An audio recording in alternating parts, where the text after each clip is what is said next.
Hello, everyone. Welcome to Adobe Live. I'm your host, Fabiola Lara. Today on the stream, we're joined by the brilliant director, cinematographer, and YouTuber, Josh Olufemii. Olufemii, I knew I was going to mess it up at the last second. How Yeah, are you you're good. doing today, Josh? How are you doing? Sorry about that. I am doing good, Fabiola. Really, really good. Um, Seeing you and everyone Awesome. watching today. Yes. Okay. So if you haven't already, please remember to subscribe to our new Adobe Live channel on YouTube to stay up to date on the latest streams, participate in the Adobe Live community, and so much more. And remember, if you missed a previous stream, you can view the replay on Behance or YouTube. Check out Caroline Surrett as she designs creative posters in Illustrator and Photoshop. Now, whether you're tuning in from YouTube or Behance, remember you can drop your questions for Josh in the chat, and we'll be sure to get to them while we're live today. Now, before we kick things off, Josh, let's see who's joining us in the chat. We've got Andrew, we've got Paloma, we've got Richard, Belinda, Jack, so many amazing people here watching your stream today, Josh. Why don't you introduce your project and tell us what we're going to get into today? Awesome. So guys, my name is Josh Olufemii. Me and a couple people, we lead up the Olufemii YouTube channel. We do a bunch of tutorials where we focus mainly on teaching post-production, short form post-production. We do a ton of really cool stuff as far as interviewing like veterans in the industry, talking about mostly the Adobe suite, and we've been having a lot of fun for like probably the last 7 years.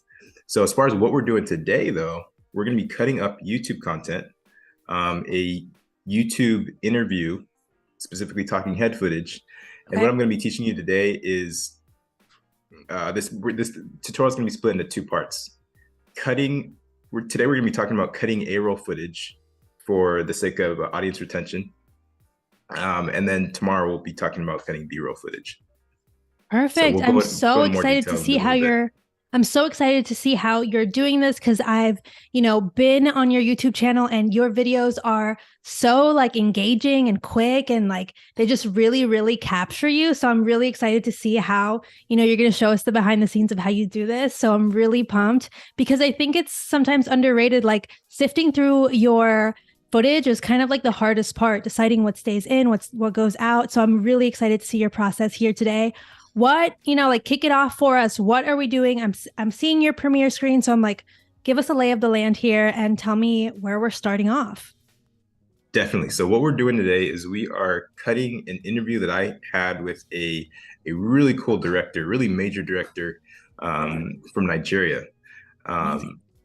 We'll maybe get to see some of his content as we're cutting, but in this, this isn't necessarily a YouTube tutorial, but it's more of an interview where we're interviewing him and you're seeing footage of me talking, footage of him talking, and then we're later going to add B-roll of the actual, like music videos that he's talking about. Got it. And so, yeah, I'm gonna show you a couple seconds of what the video might look like potentially using similar content that we actually shot and edited on the channel. I call this kind of almost reaction content. Okay. Tell me if this is too loud. I guess this was done with just some amazing like camera tracking. He really meshed those two. If your brain's gonna totally melt trying to figure out how they did it. Let's jump in. Dang, that's freaky. Basically, this content usually involves an intro talking about telling the audience right off the bat what we're going to be doing in the video. And then the rest of the video is literally showing content, reacting to the content, showing content, reacting to the content. The difference between this video and what we're going to be doing is we're going to have that same intro saying, hey, we're going to be talking to a major music video director, talking about his music videos. But we're going to actually show the video for a little bit before we actually react to it. Okay. What you're going to be realizing is the stuff that we're going to be talking about regarding cutting A-roll is going to be applicable to any type of talking head YouTube content that you're going to be making. Right. Cutting A-roll seem like you would expect this to be a very easy process, but you're going to realize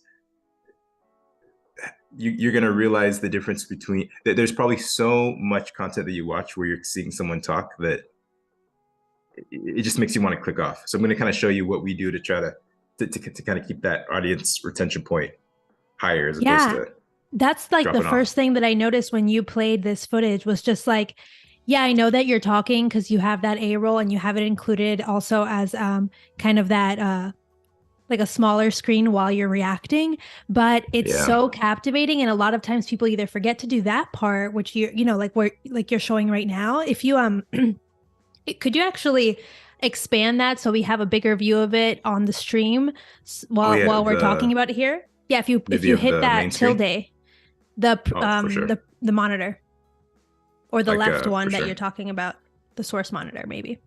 The program or source? Source one? Source? And okay, then, cool. Yeah.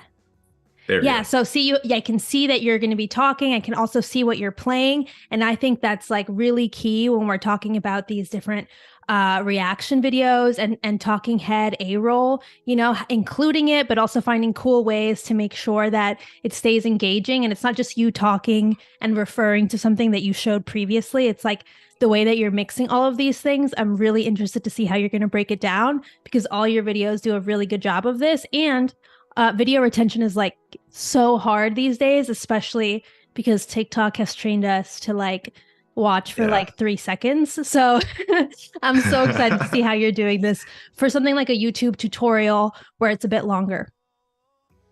Perfect. Yeah, let's jump right in, see how we do. Let's do it. Break it down.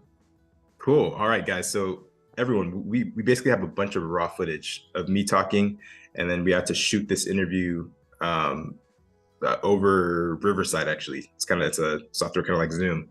So it's crazy. We had a bunch of raw footage. I cut some of it down. I want to just remind myself what I actually cut down and see if we need to cut this down any further, and then we'll just keep cutting down more after that.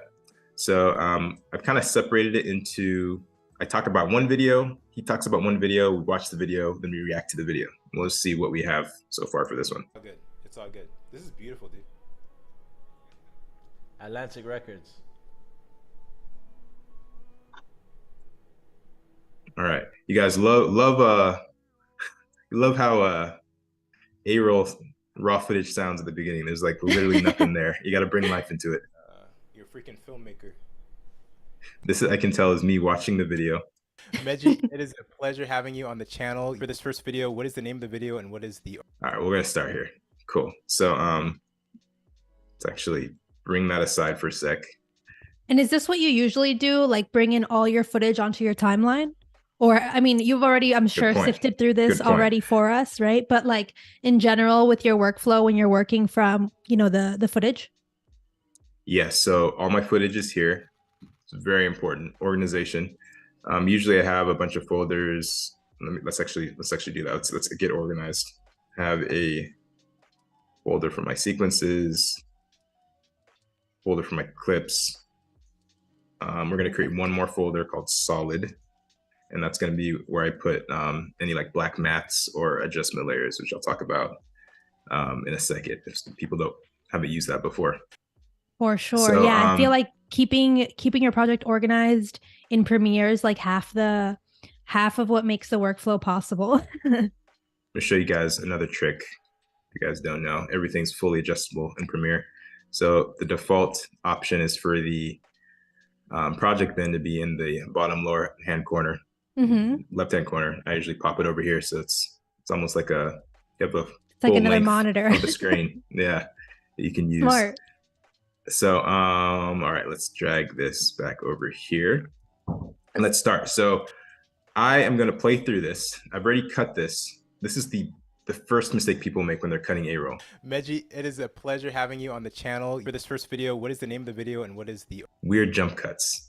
So obviously in between this clip and this clip, there was some type of like pause or something, but people are overzealous in the way that they overcut so that there's like no space, which I get, which is the point. Yeah. But they've cut too much so that there's it doesn't sound natural. And there's even clipping where voices are clipping on top of each other. Right. So we're gonna actually extend this and see what my original audio was. Channel for this first. So we're gonna just make sure that we have a smooth transition. You on the channel for this first video. What is the name? Still see a little bit of a. For this. I'm gonna drag this out so I can hear each word fully. For this first. There we go. So let's play through it slowly again, or let's play through it again. You on the channel for this first video. What is a little bit better? If all else fails, let's try a cross, like a just a not a cross dissolve, constant power transition, which is basically a cross dissolve for audio. For this first video, what is the name of the video and what is the artist? A lot smoother. Yo, Femi, thank you so much for having me on the channel. You know, I've been keeping up with it for so long. And this is another cool thing. We used Riverside to record this interview. Cool thing about Riverside, this video is not sponsored by them, is it's local recording. So are we supposed to talk about brands here? Like, it's just practical information. We're talking about your workflow, so I think it's all fair game. I mean, I totally agree. I use Riverside myself, and it's so cool to get high quality audio, even though you're recording online. There you go. So a lot of people may not know what local recording is. The channel, you know, I've been keeping when you record on Zoom, you're just recording whatever the internet connection is giving you on both sides. Riverside records locally on each person's computer, even if the internet's horrible, which it very much was. We're shooting this interview. He was in Ghana at the time, and I literally didn't hear anything that was happening. But when the interview was finished, the local recording from both computers was sent to me, and I'm like, oh wow, perfect. And it was synced totally fine, or you had to do a little finagling? Well, it wasn't synced at all. I got the I think I could have imported it synced, but I've been imported them separately. But it is super handy. Sorry about that. I've been keeping very handy for so long, and you know, it's a pleasure to actually be on it. The video we are showing right now is Burn a Boy featuring Stormzy, real life. Perfect. Okay, cool. So Meji, it is a pleasure having you on the channel. For this first video, what is the name of the video and what is the artist? Yo, Femi, thank you so much. Interesting thing I'm starting to do is I'm having my intros whenever you're making YouTube content, you always want to brand yourself. So I used to have this like really long intro, like, yo, this is Josh Olufemii tutorials, Olufemii or something. And then I go in, the more you edit, you realize that the more you make YouTube content, you realize people just want to kind of get into the content. So we're going to try that for this tutorial. Nice. I like that. That's like it's just like a change of the times, right? Real life. Yeah. Okay. Yo, Femi, thank you so much for having me. Real life. All right. So we have channel for this first video. What is the name of the video and what is the artist? Yo, Femi, thank you so much for having me on the channel. You know, I've been keeping up with it for so long, and you know, it's a pleasure to actually be on it. The video we are showing right now is Burn a Boy featuring Stormzy, real life. All right, Burn a Boy featuring Stormzy, real life. So he's like teed you up now, right? Yeah, we have almost no intro. Briefly talked about who he was. He comes in, tells what we're going to be talking about, and we're just going to go straight into the video. Perfect.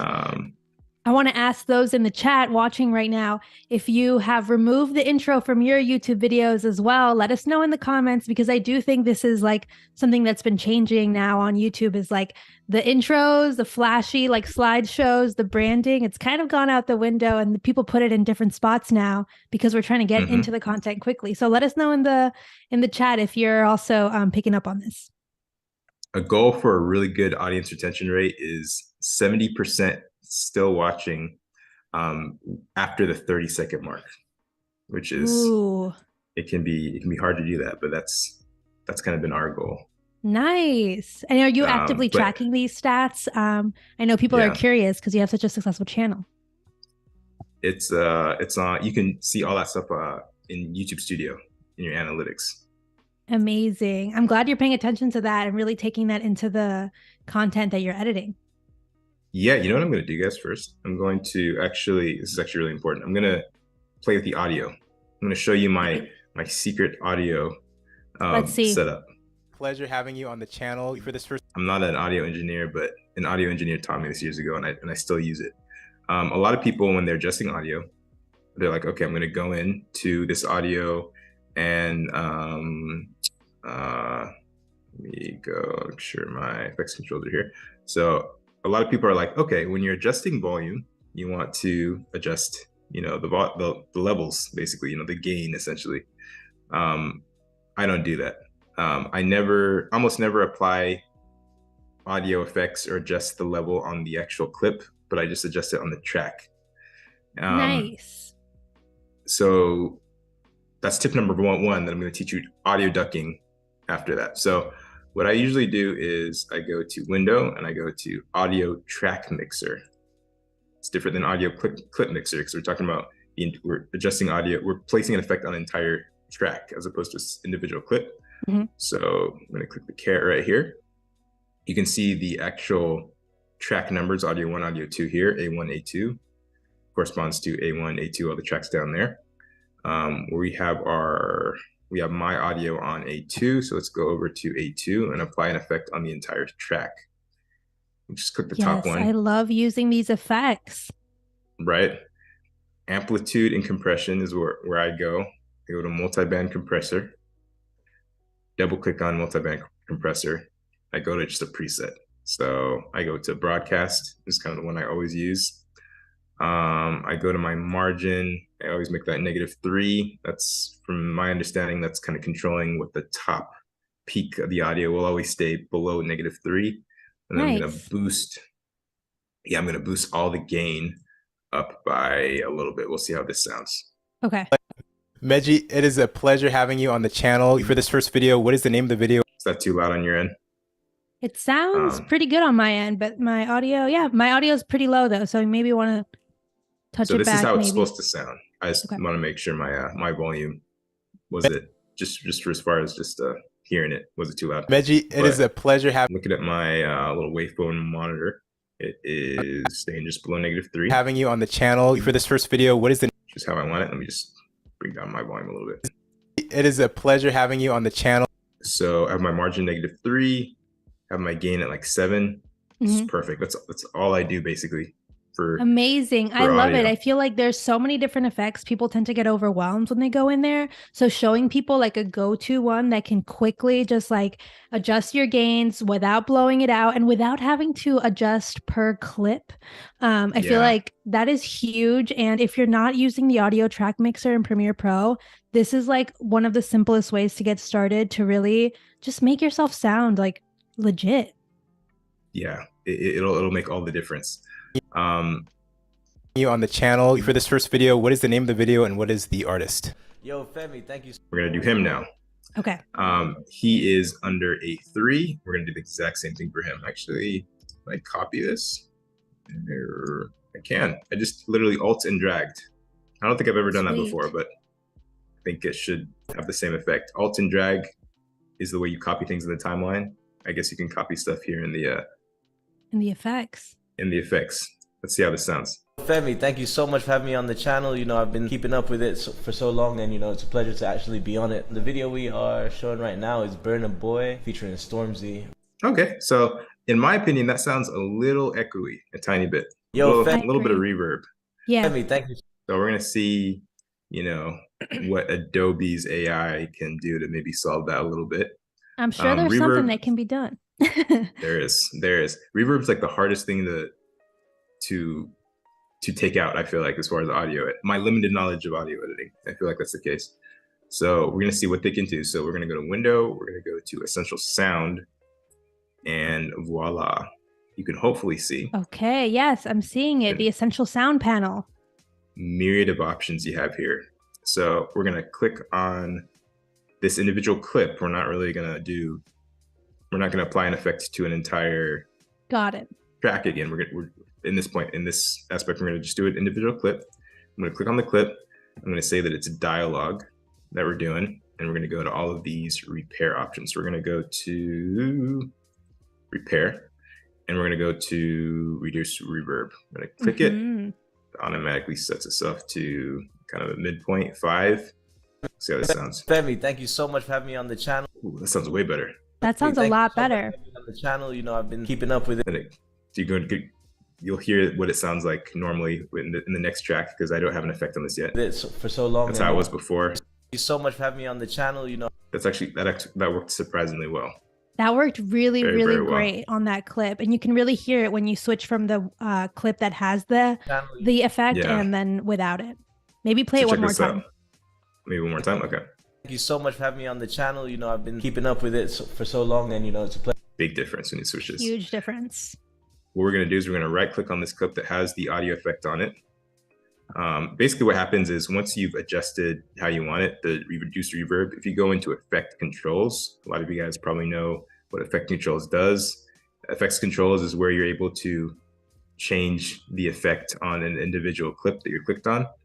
It shows the parameters of the effect of the actual effect that you put on an individual clip that you're clicked on.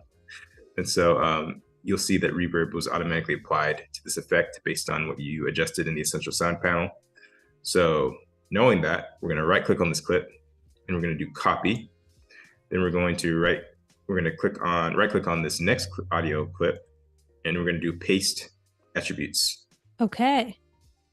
And yep, so we have checked everything to transfer over from the clip that we copied it from. All the repair, clarity, creative, all these audio effects. And that was just applied to this previous clip. We're going to do okay. And we're going to see if it worked. It's for so long, and you know, it's a pleasure to actually be on it. Me on the channel, you know, I've been keeping up with it for so long, and you know, it's a pleasure to actually be on it. Looks like it worked. That sounds great. Yeah, like this should work if your voice remains in if the environment that your voice was being recorded in remains the same in most of your clips. You should be able to just copy and paste the same effect from the first clip to all of them. But if the environment changes, the reverb changes, maybe someone walks, multiple voices, someone walks by, there's a dog, if there is anything that interrupts it, you might have to then tweak it for that part of the clip, but that's totally doable. Do it individually. So in this case, we're just gonna, for the sake of time, paste attributes again, do okay, should be good. On the channel, you know, I've been keeping up with it for so long, and you know, it's a pleasure to actually be on it. The video we are showing right now is Burn a Boy featuring Stormzy, real life. Perfect. Okay, cool. So Josh, that's amazing. That was a really, really quick way to kind of enhance that audio. We do have a question coming in from YouTube, actually. Nice. Do you recommend neutral sounding headphones, or it doesn't matter? Did you say neutral sounding headphones? That's a good question. That's how it's worded, but I'm sure, there's. From my understanding, what that is there's headphones that like add a lot of bass in and do a lot of cool stuff for the sake of a audio listening aesthetics, experience. If that's the word. Yeah, listen. I'm not a sound person, but I would assume that that's probably the best way to do it. Like if I was color correcting, it'd be the same thing. A monitor that is as true to true color as possible. I know audio people, audio engineers, I guess, that literally they have really flat headphones. They have like these really expensive headphones, and you're like, oh wow, these are probably perfect for listening to hip hop or something. But their main purpose, I guess, or at least how they're tuned to, is they just have everything's like really flat, and that's like. Yeah, as dull as possible. Yeah, I feel like standard headphones, and I don't know about you, Josh, but sometimes I'll even replay some of my own content on AirPods or stuff that I know people listen to, and try different headphones that you have with or without the audio cancellation, and just see if there's anything dramatically off. It should sound relatively the same though, but that's a good way also to test your own audio playback. If I was anal, and if it was actually possible, you'd actually have a different mix for playing stuff on your mobile device, your cell phone, compared to playing stuff on your computer. Like, I feel like it sounds, there's a definite difference as far as the levels. Yeah. Hey, but we're all doing our best here. Exactly. And, work with what you have is the first thing. And then try out a couple different ones if you have them. Exactly. So, okay, so let's think. I think the next thing we're going to do is we're going to actually try adding in a bit of this video that he talks about. Which one did he say? He said real life. Yes. I know we're not going to be able to play it that much. So I'm actually going to play it. I'm going to have the main video to be in, I want the sound of the video to be in my muted top track. Okay. You can mute tracks, press an M. So cool. Sweet. And that's because Okay, of copyright stuff, everyone who's tuning in. Exactly. So let's click on the video. Let's go to effects controls. Actually, let's do this. This is the right way to do it. Right click on the video and then set the frame size. That will instantly set the size of the video to whatever frame you're working with. We're in a 1920 by 1080 sequence. And it matched it right up. It looks great. Yeah. And that way you don't overshoot it or accidentally leave like a black line on any edge. Exactly. The video we are showing right now is Burn a Boy featuring Stormzy, real life. Cool. And for this clip, I know we can't hear the audio, but is it a specific part of the video? Is it the part that you found most? Is it the chorus? Like, what part of the video are you selecting for this? Or is this the entire video? Yeah, so I'm probably exactly for the sake of copyright, even on YouTube, you don't want to show too much of a video. I am usually selecting when someone's talking about a video that they made, kind of the most beautifully, like probably the chorus, so it's recognizable instantly, and then hopefully the most beautiful parts of the video, most cinematic parts of the video, the most interesting. Okay, captivating. Got it. Let's just play with it. All right, we're gonna go to the audio. A little taste. You guys got to go find him on Spotify to listen to the full track. Oh yeah, it's got a YouTube too.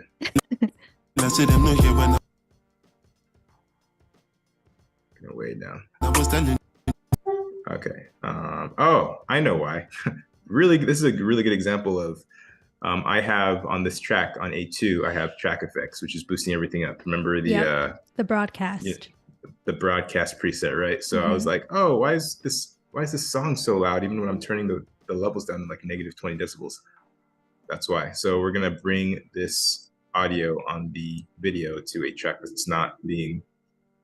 It has no effects. Got it. On it, right?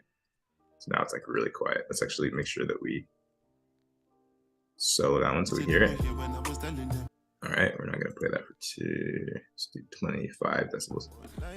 Real life. Featuring Stormzy, real life.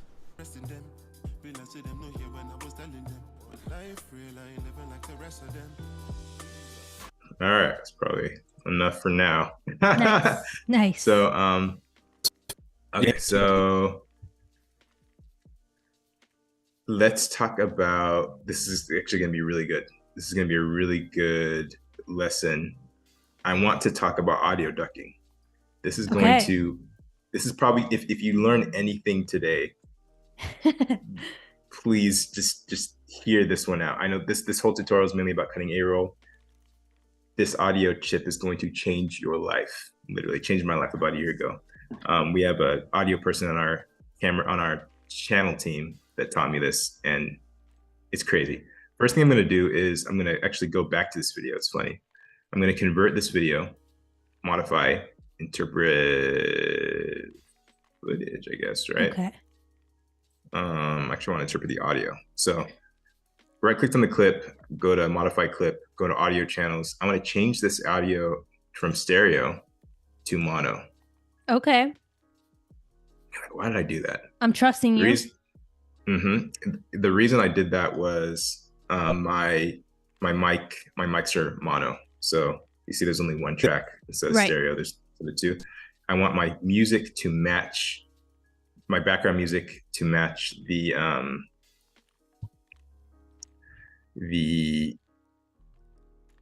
music audio, the format, the form. I want my background music to match the format that my vocals are. Okay.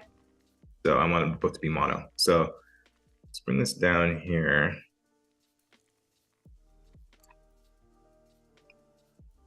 What I might actually do is I might actually use, instead of the music track, I might use just some beautiful music, background music from somewhere else that's royalty free. Let's do that. Yeah, let's do that just to play it a little safe here, and then we have a little more freedom. We have a question here. What recording equipment do you use?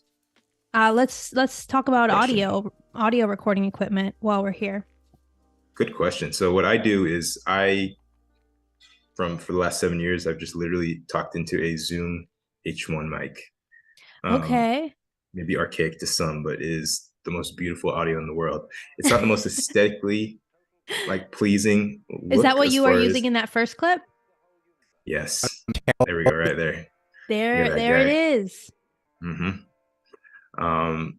If you are a man of the 21st century, you may want to try a lapel mic, like a lab mic, or have like a Boom. directional Yeah. boom mic overhead. Hidden. I'm not there yet. Yeah, it's hidden. You don't have to have your hand. I like it. I feel like it also gives you authority.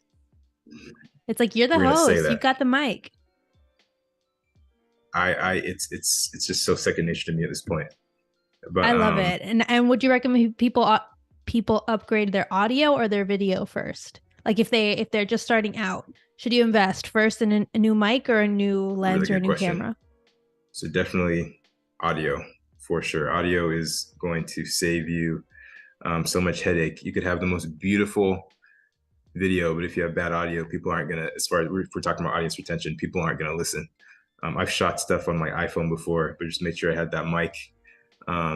People may flame me for the mic, but they're like, "Yo, you know what? I'm so distracted by you holding this 90s pastor-esque mic, but you sound amazing, Josh." And at this point, it's been 7 years on. People don't even see the mic anymore. So there you go, everyone listening. Whether you're listening on Behance or YouTube, audio is king. And Josh is going to show us some audio ducking that he's saying is going to change the game for your videos. So tell us how we're getting started with this, Josh. You guys aren't even ready for this. It's going to be audio ducking without audio ducking.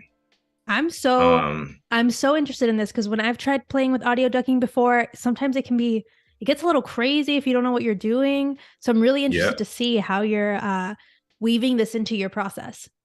I want you guys to see what I'm doing. I'm basically converting all the audio all the music that I might be using into mono. Same reason. Got it. And where are you getting your music from? Oh, shall we say? This is Epidemic Sound specifically. Cool. No, people like to know. It's the real process for YouTube channels.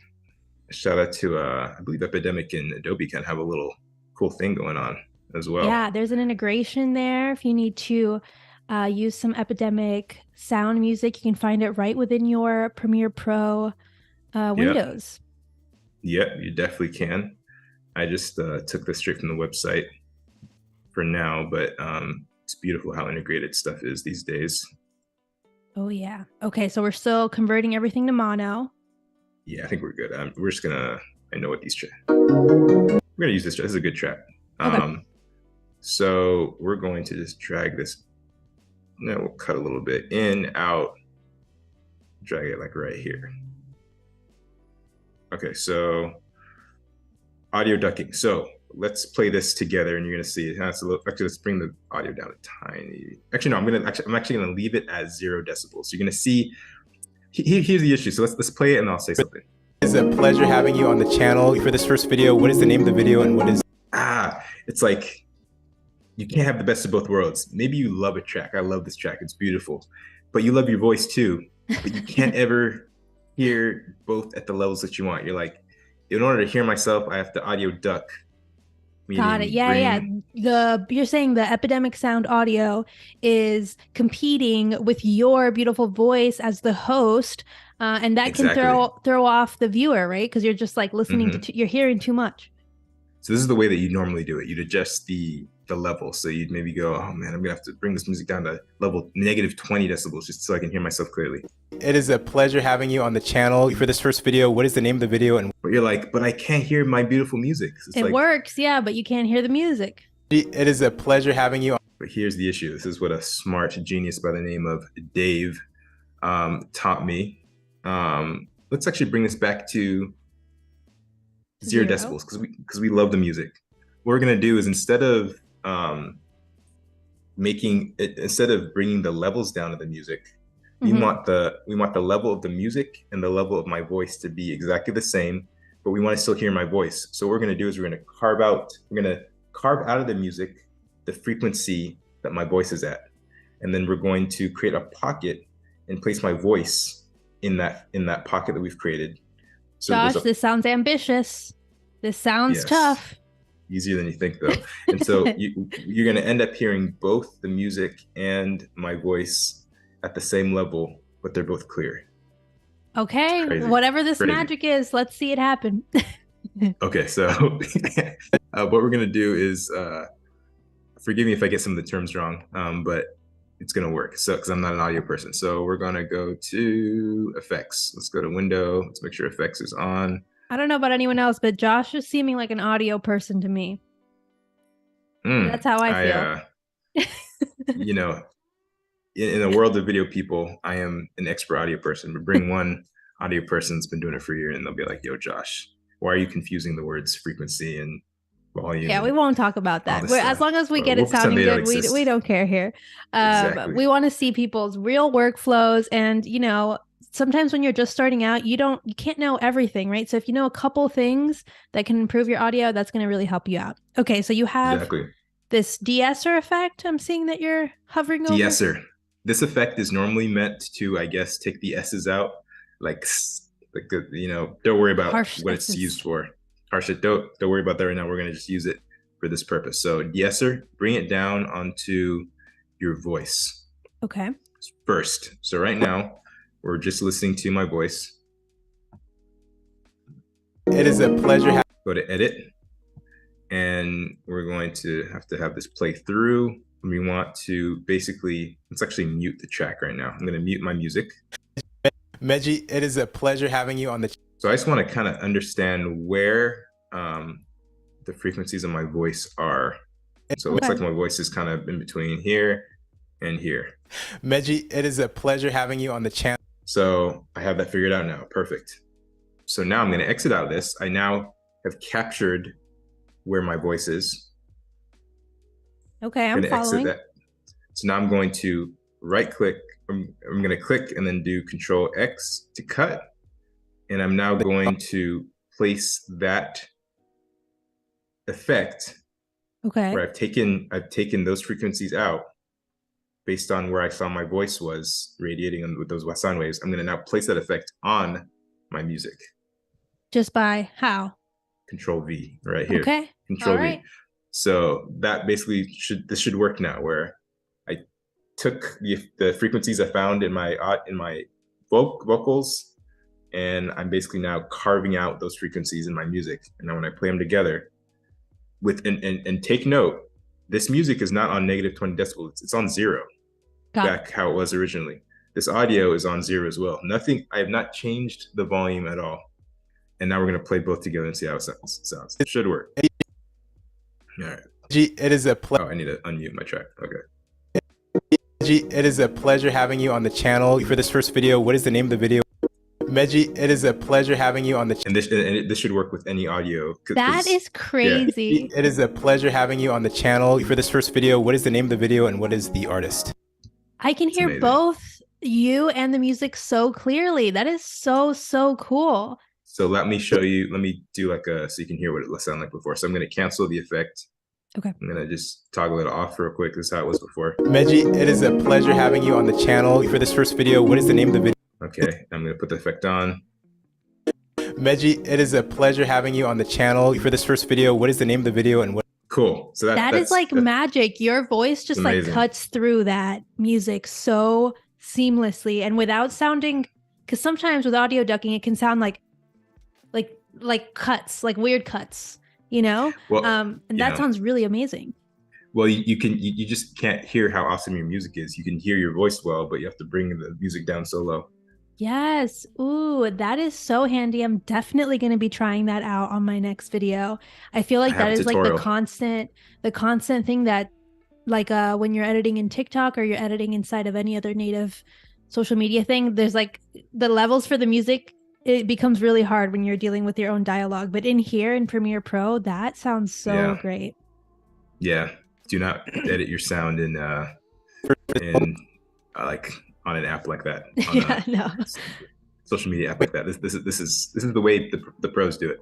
Having you on the channel. let's take a look at, it's going to be I have a interesting. quick question for you, Josh. Did you leave that de-esser on your audio, on your dialogue at all, or is it gone? It's gone. Got it. Okay. It's gone. We just used it to figure out what we want to take out and then replace it. Now when I'm assuming because he has a different, he's probably talking in a different frequency band with, the terms are all mixed up, but his voice is different than my voice. So this should not work quite as well with his. So we're gonna have to redo it again, I'm assuming. Let's just see how it sounds. Is the artist.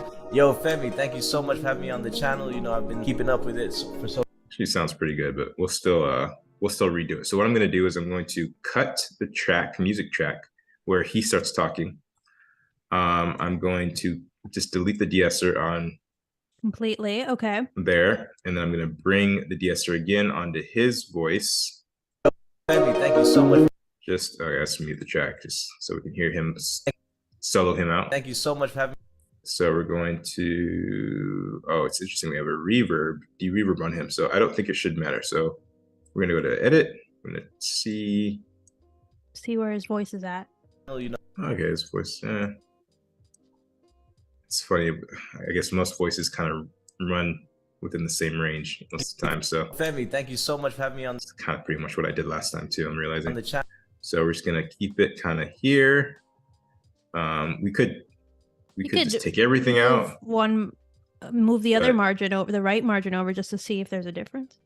I don't think you can move it. Like for some reason, the de-esser doesn't let you go past a certain length. But okay, I'll just tell you, I've done this before too. Sometimes I'm like, you know what? It's taking. Well, let's just do this first. Do what we know first. So we're gonna Control X to cut. Bring it down here. Bam! It pastes. Let's see how it sounds. I'll show you another trick real quick. Thank you so much for having me on the channel. You know, I've been keeping up with it for so long, and you know, it's a pleasure. It's great. Sounds perfect. It's really good. It's really good. Yeah. If for whatever reason you're like, you know what, I want to hear a little bit more music. I think his voice is too overpowering.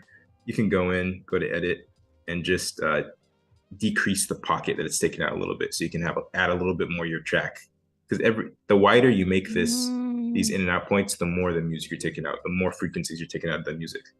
I don't want to take it. I don't want to do that though. I like how this is sounding. Okay. If anything, I might want to actually make his voice a tad louder. Yo, Femi, thank you. So I might go into. His voice is a little bit lower than your voice.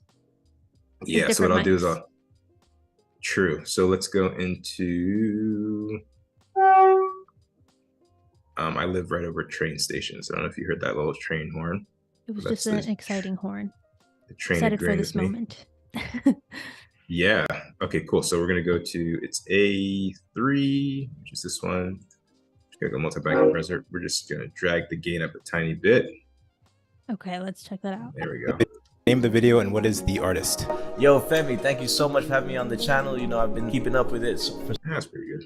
That's pretty good. I heard a little weird jump cut here. Artist. Yo, Femi, thank you. Okay, so see both these tracks, this track is called Wander, the music. It's going from one track with a different de-esser effect onto another track with another de-esser track effect. You can hear the transition kind of sharply. Video and what is the artist? Yo, kind of pops. So what I would do in that situation is right click, apply default transition. It'll be the constant power transition. What is the artist? Yo, Femi. Perfect, smooth. Nice. Constant power, for those of you guys that don't know, is the cross dissolve for audio, basically is what I call it. I'm sure there's an audio reason why it's called constant power and not cross dissolve again, like it is for video. But that's how we're using it today. Exactly. I like it because it definitely, you used it to smooth out your jump cut when you were editing, and also to smooth out the music cut from one type of de-esser to another. So that is super handy, and I feel like we went past it pretty quickly, but like adding that cross dissolve in your own jump cut really made the jump cut even less apparent, because your ear just follows it, so you don't even notice it visually, because your ear's just smoothing it out like in your brain. So this is all amazing technique here, and super approachable in my opinion. Yeah, and it's really funny too. We're talking about cutting for audience retention, and so that you're perceived as a professional editor, right? So the thing, whatever you're cutting sounds professional as opposed to amateur. I'm sure you could. I don't care how professional you are. Any amateur viewer watching that will hear that jump cut and have a perception of, oh, this edit is more amateur than another edit, and not even understand why. Maybe they didn't even perceive that they heard a jump cut, but yeah, it's like we don't even know how we're criticizing video because we are consuming so much of it that your average consumer can pick it up, even if they're not intellectualizing it and like making reports about it. You can recognize different audio quality and like video quality without even knowing that you're discerning that as a viewer, right? Exactly. I mean, we're making those decisions the second that we scroll. We're like deciding if this is worth watching. So all these little things can play into helping your viewers stick around. I want to remind anyone tuning in here that if you have questions for Josh regarding editing, audio editing, especially anything that he showed us so far, drop them in the chat. Whether you're watching on Behance or you're tuning in on YouTube, drop your questions in the chat for Josh. We'll be sure to answer them. We'll be sure, as in I'll be sure that he answers them for you. Yes, so, and we got the new live Adobe Live Instagram. That's right. Make sure you guys are logged in on that as well, following that. Make sure everyone is following everyone on Instagram, guys. You don't want to miss a beat of this stuff. Okay, so now that you've showed us how you do that audio ducking so that the background music and your main dialogue aren't competing, what else do you have to show us for this edit? Okay, so I think I'm going to show you a quick maybe audio transition. So we're cutting from background music, Meji talking, to the actual song that he's referring to. Stormzy, real life. Our show right now is Burn a Boy featuring Stormzy, real life. Okay, so we're gonna actually have to listen to the song just a little bit, not too much, and we're going to see how we're going to transition from this. Real life. Burn a Boy featuring Stormzy, real life. Okay. This is how I like to transition in this case between two different songs. We're going to. This is harder than it seems, by the way, because you do need to have like some way to adjust the viewer's ear before it even starts playing, right? So I'm really interested in seeing how you're going to approach this right now. Okay, cool. This is how I would do it in this situation. So I'm going to first unlink this track. So I can now deal with the audio separately from the video. Hopefully you guys can see that. And then I'm going to drag the track underneath him talking for a little bit. Okay. And obviously, way too loud. Oh my goodness, what are we gonna do? We know what to do. Let's cut this track so that it's separated between the actual music video. Oh, let's right click on this, and you guys hopefully remember, go to set to frame size to fill in all those black holes, black gaps. Okay, so audio. We are now going to, when he's talking, we want to probably go in and let's just use that same de-esser effect, bring it onto this audio. Just pasted that. There we go. So cool little transition there. You saw that? Let's hear it again. So we're gonna try just doing some constant power cross resolves, see how this sounds. Just what we're doing is we're transitioning from the background music that we're using before. And it's a pleasure to actually be on it. The video we are showing, and we're going to transition to the actual song to be about here, right when the riser comes and breaks. Got it. We'll see if that's a good place. So we're gonna cross dissolve, just see how this sounds. On it. The video we are showing right now is Burn a Boy featuring Stormzy, real life. I might just decide to slide. It's pretty smooth, right? That's pretty good. And you chose that just to be like extra clear for people who are really new to this. You chose that stopping point on the background music just because that's when it started to go down, right? Like that's when the audio started to just like fade out. On the music part. I made the assumption, I don't know if it was the correct one, that I heard the riser build up and then it broke. Yes. And I was like, we'll see if it's going to pick back up again to your music. That's a good place to transition possibly. And it worked out for the best. As an inexperienced non-audio engineer, I was like, The video we are showing right now is Burn a Boy featuring Storm. I'm going to show you guys another trick too. So for those of you guys that have never used a low pass filter, get ready to have your mind wrecked again. We're going to go to low pass in your effects, and we're going to do a low pass filter. And we're going to drag it onto this music track, this Burn a Boy track that we're starting to transition into. Okay. So basically, for those guys, just a quick recap, we got the background music, we got the track of the music video we're about to introduce, but it's kind of, we put the de-esser so you can still hear him talking.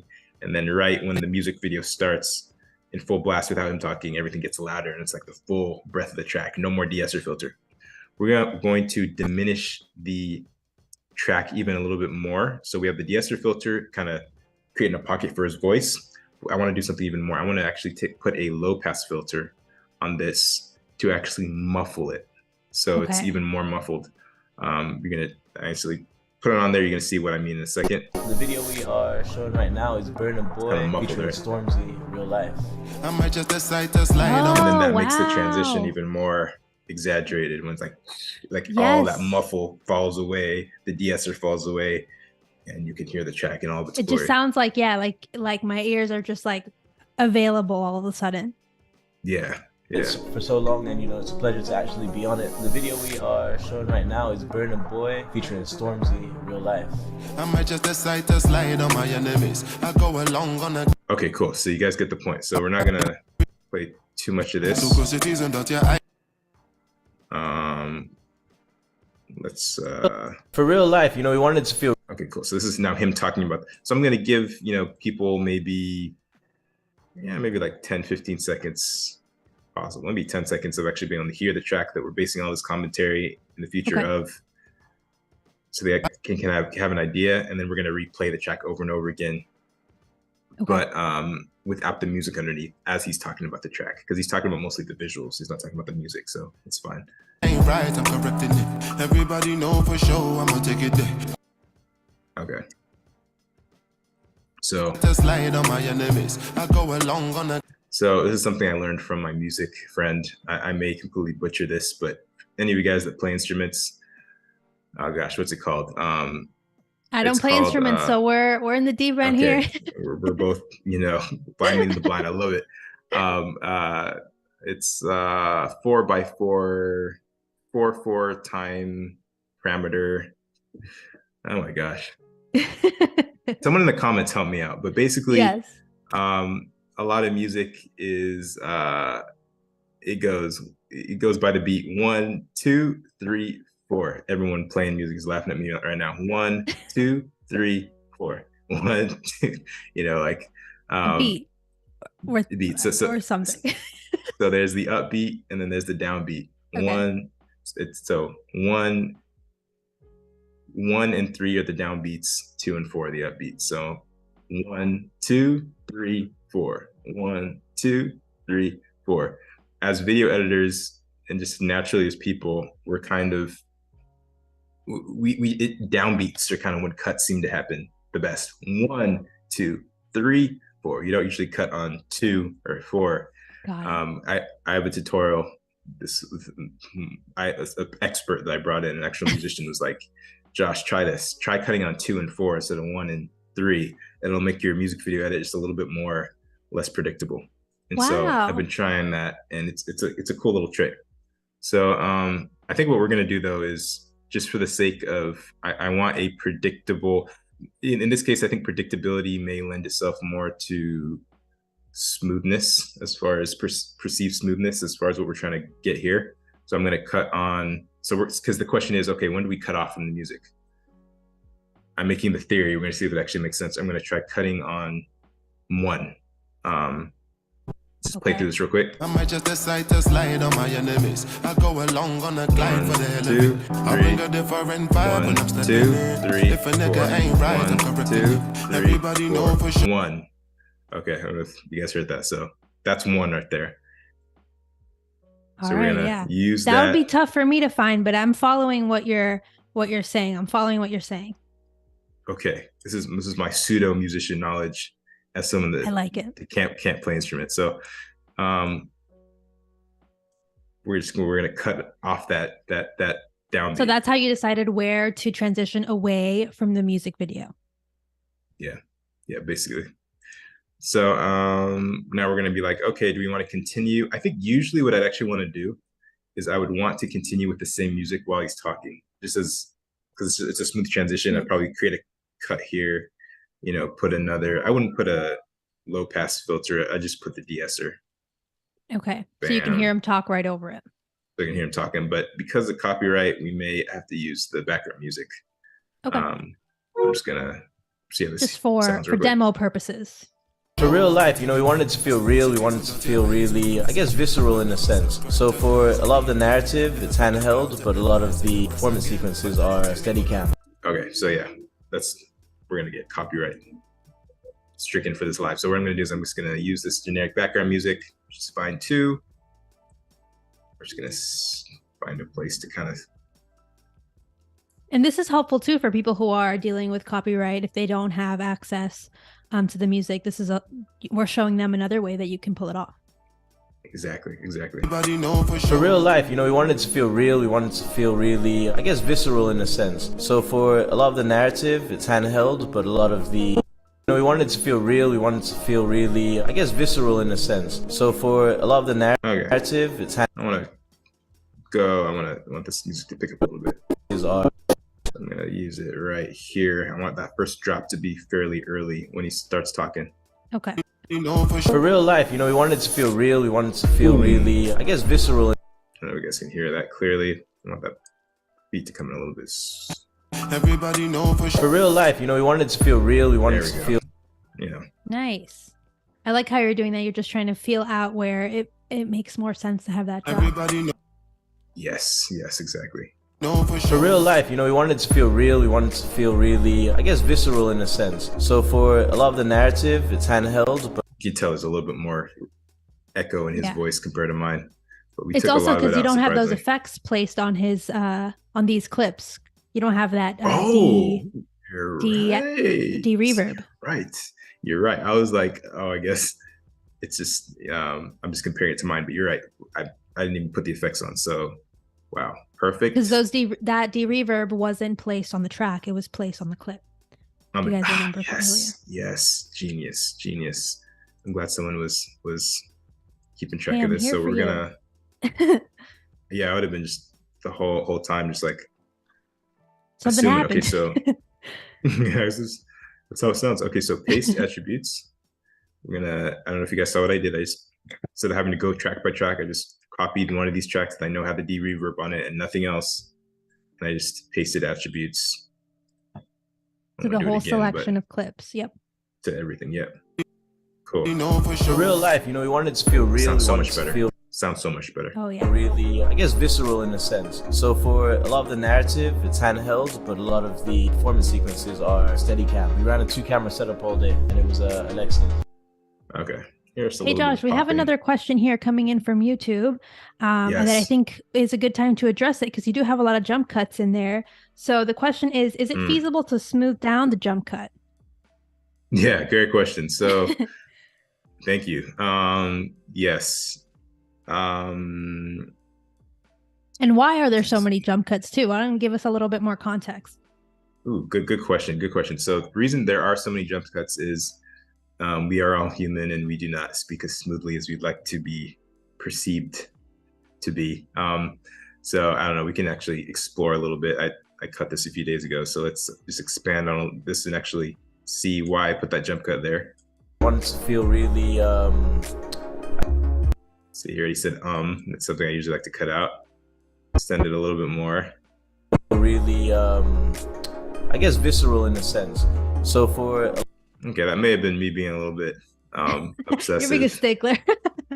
Had to cut the out. Created maybe a more distracting cut than I wanted, but let's listen to it one more time, see if that was actually necessary. I guess visceral really it's funny. Some people talk.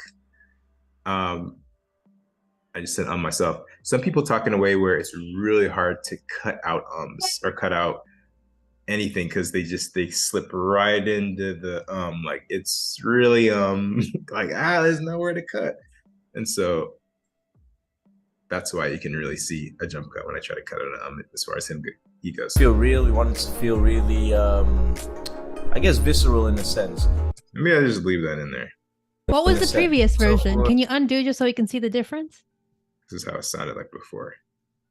Okay. We wanted to feel real. We wanted to feel really, I guess, visceral in a sense. Oh, it actually sounds better, doesn't it? I like it. I like it wanted without to the feel real. We wanted to feel really, I guess, visceral in a sense. Okay, go. Shout out to past Josh. You figured that out. So for a lot of... There were a few jump cuts where I think I may have, further on in the second, you'll probably hear it. I cut it a little bit wrong, sharply. The narrative, it's handheld, but a lot of the... Okay. You can obviously see a visual jump cut. I'm not so worried about seeing his face jump from side to side because I'm probably going to cover all this up with B-roll anyway. Interesting. Fascinating. That's one way to smooth out jump cuts for those asking. Exactly. So obviously the audio you're going to be hearing the whole time. So that's what you want to be a stickler on. So for a lot of the narrative, it's handheld, but a lot of the... I heard a little pop there. I don't know if that's sometimes Premiere just pops and it doesn't even, you can't even hear it when you export stuff out. But in this case, I think this may be a real actual jump cut. So let's try smoothing that out. But a lot of the duplication audio right there. Handheld, but a lot of the okay, let's take it out. But a lot of the handheld, but a lot of... Okay, I'm going to figure out what I was saying, what he was saying here. See if I actually need that cut there. But a lot of the handheld, but a lot of the... Oh, you know what? That was actually, I think, just the recording. It's handheld, but a lot of the... It's in the actual recording. Yeah, something happened, which is fine. So it's handheld, but a lot of the performance sequences are Steadicam. We ran a 2-camera setup all day, and it was Alexa. And it was a little pop I heard there. Let's try splitting that out. All day, and it was Alexa. Perfect. Okay, that sounds good. That worked out real nice. Mm-hmm. And it was Alexa. But a lot of the performance sequences are... You know what I want to do? I want to bring this music down a tad. Here's the cool thing. Instead of bringing it down to like -20, like you would if you didn't do this cool de-esser effect, we're only going to have to bring it down maybe like, say, -4, maybe. You know, we wanted to feel real. We wanted to... So you can hear him a little bit better. Feel really, I guess, visceral in a sense. So for a lot of the narrative, it's handheld, but a lot of the performance sequences are Steadicam. We ran a 2-camera setup all day, and it was Alexa. That's smooth. That audio sounds really, really smooth. You can't even hear any of those jump cuts. Good. That's what I like to hear. If you're just joining us right now, we're here with director, cinematographer, and YouTuber Josh Olufemii, and he's showing us how to perfect your YouTube tutorials using Adobe Premiere Pro, how to audio edit. Yes. We've learned so much about audio editing today. And yeah, I can't wait to use these tips myself. But if you have any questions for Josh while he's working here today, drop them in the chat, whether you're watching on Adobe Live or YouTube, so we can get your questions answered and continue on with this amazing project. So now that you've got the audio cut, you have smoothed out all the jump cuts, what's next for this video and what are the decisions that you're kind of making here? I'm already thinking, I think I might actually try to cut some B-roll. I think that'll be fun. Okay. In my mind, today was just, we're going to just do all the A-roll, but I can tell that might be a little bit repetitive. And so I'm getting bored. I want to get into some B-roll. So let me and it's a good time too, because like you were just saying, the B-roll is how you can sometimes smooth out those jump cuts, which we were just talking about. So smart. Yes. So I look at most... Oh, that was a abrupt transition. Music cuts out. I look at most of your visuals. Okay, cool. This is actually going to be fun. So you guys see my beautiful white door here. I don't know how many watching actually have seen my tutorials in the past, but usually this door is not visible. It's all just a beautiful black background. It's because on every one of my tutorials, I hide it in post just because I don't like how it looks. So I'm so curious about this. You find it distracting? I guess it's off balance, right? The doesn't balance. Yeah. Yes. This is all in Canva. This is just like a little tarp I have. Puts everything to black, and then I have like an adjustable electronic table.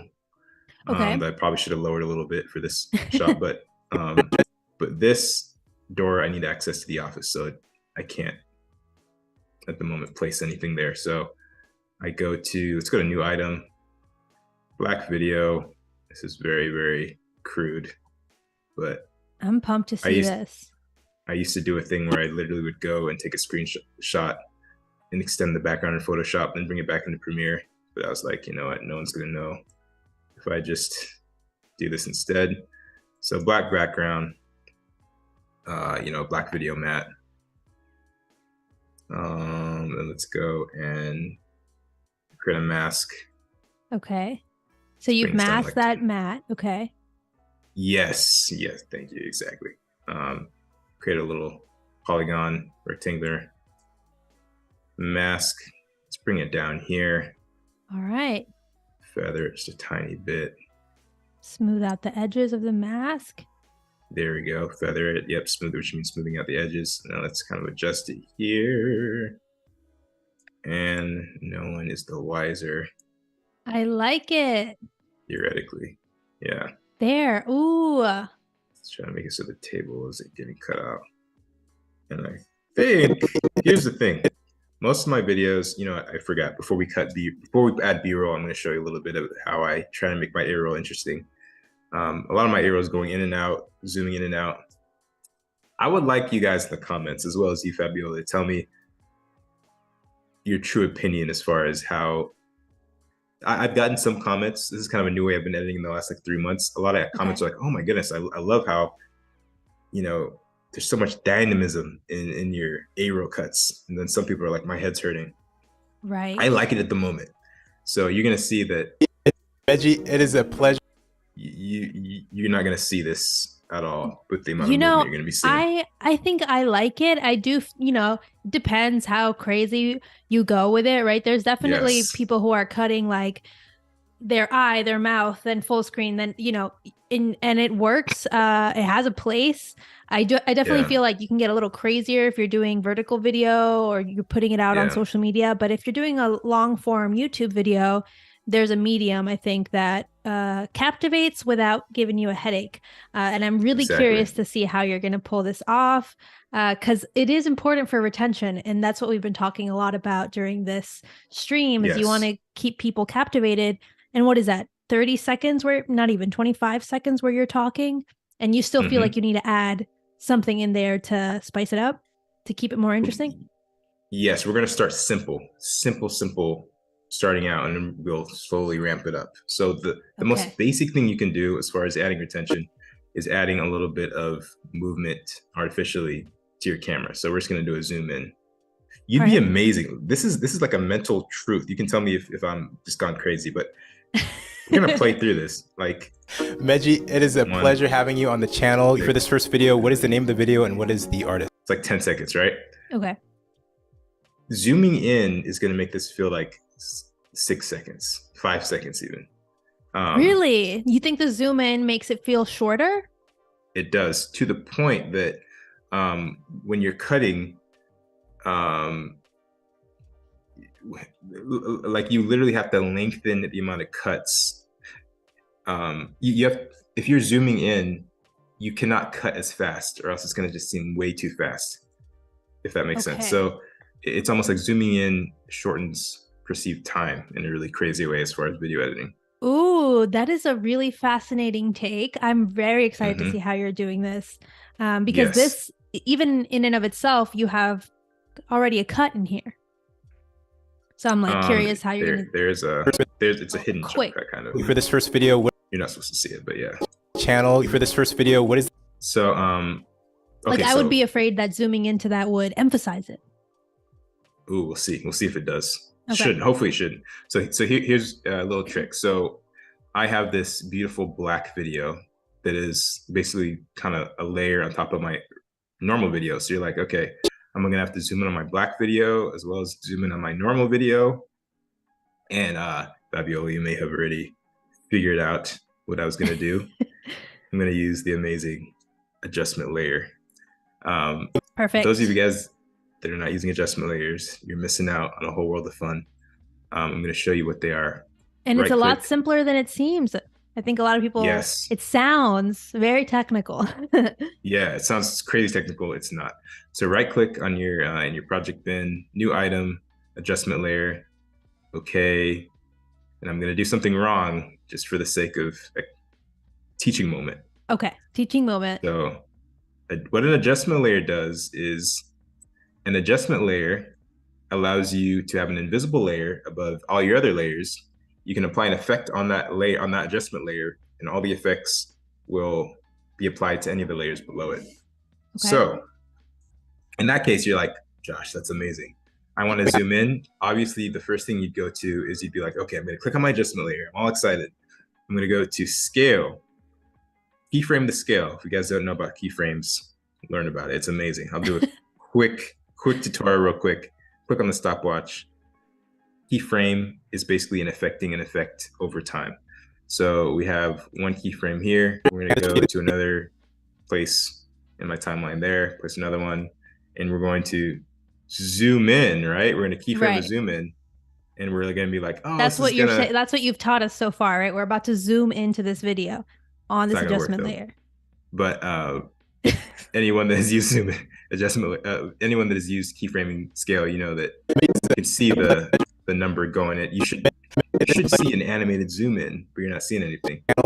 You're like, Josh, you just told me that you can apply any effect to an adjustment layer, and it'll apply to all the effects below. It's not going to work on these default effects. You have to add an actual effect from the effect window in order for this to work. Because what this has done is just take that adjustment layer and blown it up. This invisible layer is getting bigger, but it's invisible. It's an invisible layer. It's not applying anything underneath. So that I'm glad you showed this, because a lot of people would go ahead and start animating this adjustment layer, keyframing it, and be like, why isn't it moving in and out the way I wanted it to? Okay. Yes, so what's the correct way to do it here? When I first, I was like, this is not making sense. So what you have to do is you go to effects. There's an actual effect called transform here. Not to confuse it with the folder. Something Adobe needs to figure out how to read. There's a folder named transform, and then there's an effect called transform in the distort folder. Okay. So you want the distort transform. Yep. So bring that into the adjustment layer. So you actually have a transform effect. It's an effect that's added. Forget the default effects in your motion. Forget the motion. There's a new effect called transform. Within that transform effect, you have the same parameters: position, scale, skew, rotation, Okay. But you're no longer affecting the adjustment layer. You're now adjusting. You're now applying an effect on adjustment layer that's now going to affect all of the layers below it. Which is, if you think about it, it's staying in true form regarding what adjustment layers do. You add an effect on adjustment layer, and the effect then applies all the effects versus affecting the layer itself, which doesn't. Yes. So it sounds like complicated, but this makes a lot of sense. And the more that you work with adjustment layers, the more that you'll realize like all these effects that you can put on it and layer within it. Yes. This is the correct way it should be done, even though it may seem confusing at first. If you think about it, you're like, okay, it wouldn't make sense. Trust me. Yes. So you guys get the point. So we're gonna just keyframe the scale. Bam. Let's drag it to like 120. That's cool. Okay. This is kind of how I usually keyframe. I don't even care what the keyframes are. Just make them. You know that the endpoint is like 120. Create the keyframes anywhere you want, but just in this order from 100 to 120. Then you can drag them to wherever you want after the fact. Okay. Drag the first one to the beginning, drag the second one to the end. And then voila, let's see how this looks. Meji, it is a pleasure having you on the channel. For this first video, what is the name of the video and what is the artist? Perfect. A lot of people, when they're like, oh, zooming in, this is crazy, this is beautiful, they go a little bit over, they go overboard. They're like, yo, faster to zoom in, the better. So they like do something like this, and it just looks. Meji, it is a pleasure having you on. Yeah, it doesn't look that bad actually. That's not that extreme. Video, what is the name of the video and what is the? It doesn't look that bad, but you can go a lot crazier than that. Put it a little crazier. Do it like 250, so we see some mistakes here. Yeah, let's do something bad. So 300, 250, let's do 300. So. Okay. MOGRT, it is a pleasure having you on the channel. For this first video, what is the name of the video and what is... Actually doesn't look that bad. I do this, and maybe this is part of the reason why I get some complaints sometimes. I'm teaching myself here.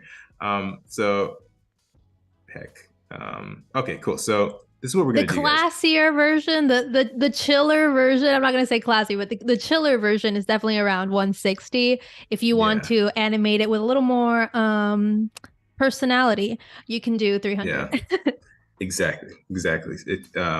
So as you can see, we are only keyframing the scale. As we get closer, we understand that we need to actually shift the position a little bit so that we can stay in line with so you're zooming into the face and not just the general center. Maybe not rule of thirds. What is it? Just so we're framed correctly. So I'm going to create another keyframe here. I'm going to drag it down, give me some headroom, and this should look better. MOGRT, it is a pleasure having you on the channel. For this first video, what is the name of the video and what is the artist? Yo, Femi. See, okay, that was good. I probably don't need to do anything crazy, but I am, just for the sake of experimentation. Okay, so this is phase one. It is a phase pleasure one having is you on the channel. For this first video, what is the name? Okay, so here's good. So you guys saw that jump cut, right? I didn't. I wasn't able to fool you. There was a jump cut right here. I saw it so on the channel for this first. I'm gonna show you a way to hide that. I had to make a jump cut because I made some mistake. I said I did something. I don't even remember. You on the channel for this first video. So what you can do is we're gonna actually add another adjustment layer. Let's bring this adjustment layer up. We're gonna add another adjustment layer down here. You can down here. You can add as many adjustment layers as you want. Okay. And what I will actually do is I usually actually have a second timeline where I literally, and you can label. So let's label this right here. Actually, let's label. Rename. So I will literally name this. Maybe I should have named it in the project window. No, I named it in the timeline. So I'm going to name this slow zoom in. Okay. Slow zoom in, slow scale in, same thing. So then what I would usually do is I could literally just copy paste, put it either in another timeline or just down here, back here, and you can just always copy and paste and bring it wherever you want. Have it handy for the rest of the edit. Yeah, because you'll be using it a lot if you edit like I do. So let's we have another just empty adjustment layer. Let's bring the transform effect on here. And we're gonna have, this one is not gonna have any animated keyframes or anything. It's just gonna literally punch in. We're gonna call this adjustment layer punch in. So we're going to probably label it punch in as well, or rename it, I mean, punch in. Yeah, labels as colors, I think, right? Oh yeah, which we could color correct them, color label them as well. Color code, yes, thank you. What did I say? All right, so we'll just leave it the beautiful adjustment layer pink for now. It is a pleasure having you on the channel. For this first video, what is the name of the video and what is? See, it helped a little bit. So now you're combining things. Okay. Uh-huh. So you're saying that this punch in helped kind of distract you from the jump cut. Exactly. Let's replay that one more time. Maybe full frame it. Full screen it. Good point. Full screen. Let's do it. And actually, maybe that's what you meant by full screen. Let's. MOGRT, it is a pleasure having you on the channel. For this first video, what is the name of the video and what is the? Here's another cool little example of a. Here's another tip. So when you're cutting between two things, whether it be when you're cutting between, say, two pieces of A-roll, that's the same. That's basically the same camera, and you're making an effect. You want to make the effect a little bit more dramatic than I did here, because it'll just look like an awkward jump cut on the channel. For this first, I need to punch in a little bit more, so it's less. So it's more. So it seems more purposeful. Yes, thank you. Intentional. Yes. Yeah, intentional. That's the word. Having you on the channel. For this first video, what is the name of the? Let's actually bring my resolution to full. I think that helps. Actually, I'm going to render this out just so I'm punching in kind of a lot. I shot this in 4K, so it gave me a little bit more leeway, but I was like, if you punch in too much, of course, it'll start looking kind of, stuff will start breaking down. MOGRT, it is a pleasure having you on the channel. For this first video, what is the name of the video and what is the artist? Yo, Femi. All right, well, that's fine for I now. like that. I feel like that punch in makes that jump cut just seem like something you're just zooming in because you want to accentuate it, as opposed to there's a jump cut because I misspoke. Yeah, and in my mind too, you can tell me if I'm wrong. I feel like this whole thing's 10 seconds, but it doesn't feel like 10 seconds. So if we've added the zoom in, the jump, the punch in, probably feels like 5. I'm sold. I'm sold on that theory of yours. So you're trying to get that retention rate of 70% at the end of 30 seconds, and people felt like they've been watching it for 5 seconds. It's like a trance. That's the goal. To put like subliminal messaging in your it's like, oh my goodness, this is so captivating. And then obviously they're learning things along the way, so it's a win-win for everyone. It's a win-win. Exactly. We're having you on the channel for this first video. What is the name of the video and what is the artist? Yo, Femi, thank you so much. Okay, cool. So let's do the same way. I'm holding Alt down, Alt to drag. It's another way of just copying things. I'm going to extend this here to this cut. Zoom in. I'm zooming in, pressing plus on my keyboard. Zooming out, pressing minus on my keyboard. I'm going to click on my keyframes. I want to just extend these keyframes to the very end so that it's zooming in the whole time. Yo, Femi, thank you so much for having me on the channel. I've been see, it's a little bit too much headroom. A little bit too much headroom. Mm-hmm. So let's bring these keyframes here just for the sake of adjusting them. Just adjusting the position. Oh, looks like this is the way he had his camera. So there's not much I can do, I guess. So let's figure out what exactly we want to do. Yo, Femi, thank you. I might want to start a little bit punched in then. Yo, Femi, thank you so much. So I'm going to do this. So I'm going to actually, let's undo that. So I want to start this.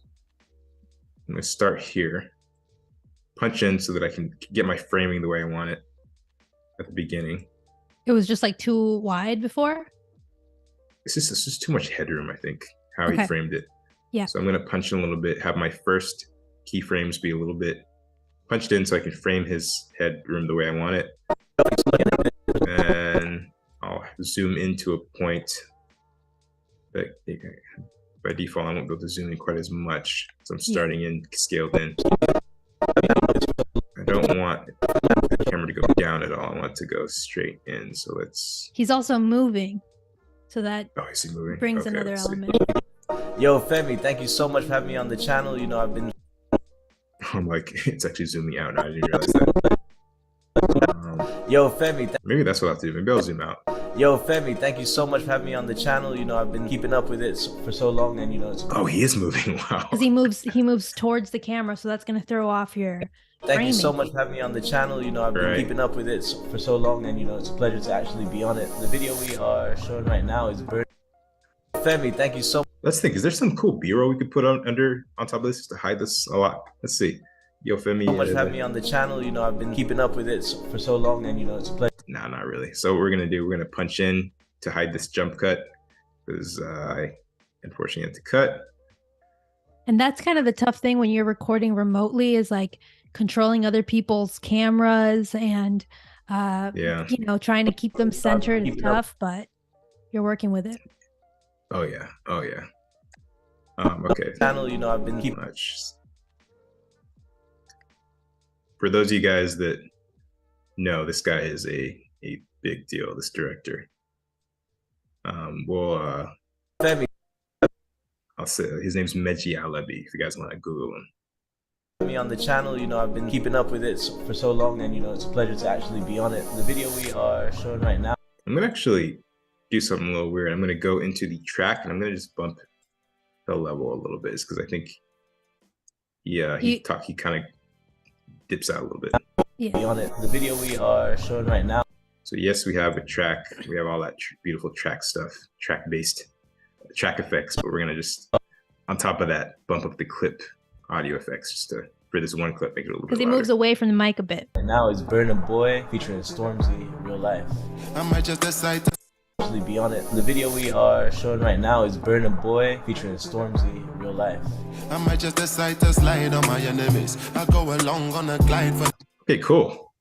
We did something. I think you made those jump cuts look a lot more intentional. Just kind of the audio is smooth, so you just kind of think, hey, we're, keeping it dynamic, which is matching kind of the intro cuts, right? Like if you did all those cuts and zooming in and the punch in on yours and then didn't do anything for his part, it would seem like left, like you didn't, like an afterthought, like you just didn't pay attention. So this makes a lot of sense. And I wanted to ask you, since he's an amazing director, do you feel pressure when you're editing a video that he's going to watch? Yeah, definitely. Like he edits his own videos. Like he's an amazing director as well as editor. And so Dang. What's interesting is when you're doing a lot of interviews and when you're talking to anyone, when you're bringing any guests on your channel, they are trusting you with their brand. So yeah. Even before the editing, they're trusting you as far as they're like, okay, so Josh, he's in like London and I'm here in Australia. And so he was trusting me regarding even the camera setup. I told him, he was like, well, I don't really have any cameras here at my house, but so I was like, just use your webcam. We'll figure this out. Yeah. And they're just relying on you to be able to pull off getting some good footage, getting a good edit out of it. So yeah, there's a lot of pressure there whenever you have anyone on your channel. But I think here, the way that you've done it, you've been able to make him sound more concise and more eloquent, right? By having those jump cuts and eliminating those ums. And by adding those punch ins and the zoom in, you really make those jump cuts even less noticeable, as opposed to if you had just left it without any of those zoom ins or punch ins. So these are all really cool tips for when you're trying to minimize the appearance of those cuts to make somebody else really shine, which is really like a underrated skill, because that's kind of, they're going to go ahead and watch it, and I know you personally want to be proud of what you're sharing with him, and he then wants to be proud. You want to make him proud so that he wants to share the video. Yeah, exactly. So that's another really key part. If you make someone sound really good and they're proud to share your video, now everyone's winning. Yeah. Brilliant. Exactly. I'm gonna try this. So this is something that I've started doing. I've attempted to kind of brand my series. This is a series that may be considered part of like Video Editors React series or something. There's a few different video types that kind of fit into this series where we look at a music video, react to it, we break it down. In this case, I'm actually bringing the actual directors in.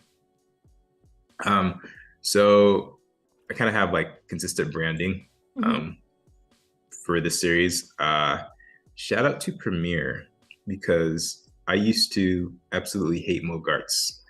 I'm going to bring, so we actually just released a video on this channel, on the channel, I think this morning, or it's like 8 hours ago, I'm pretty sure. A few hours, yeah. Talking about kind of the new updates to After Effects. So MOGRTs is like a brilliant thing. And a lot of you guys know you can create something crazy in After Effects, create a MOGRT, bring it into Premiere, and you could have a baby literally be able to utilize it with the limited and simplified parameters that you can edit in Premiere. It does feel like magic. It really, really does, using those MOGRTs and being able to use them in Premiere and just save yourself so much hassle. I can't wait to see how you're gonna use these. Yes, the issues with MOGRTs in the past before this new update was they were very, very slow, because it's actually a miracle what they're performing if you think about it. Like within every MOGRT is the entire like After Effects interface basically that you're trying to play within Premiere.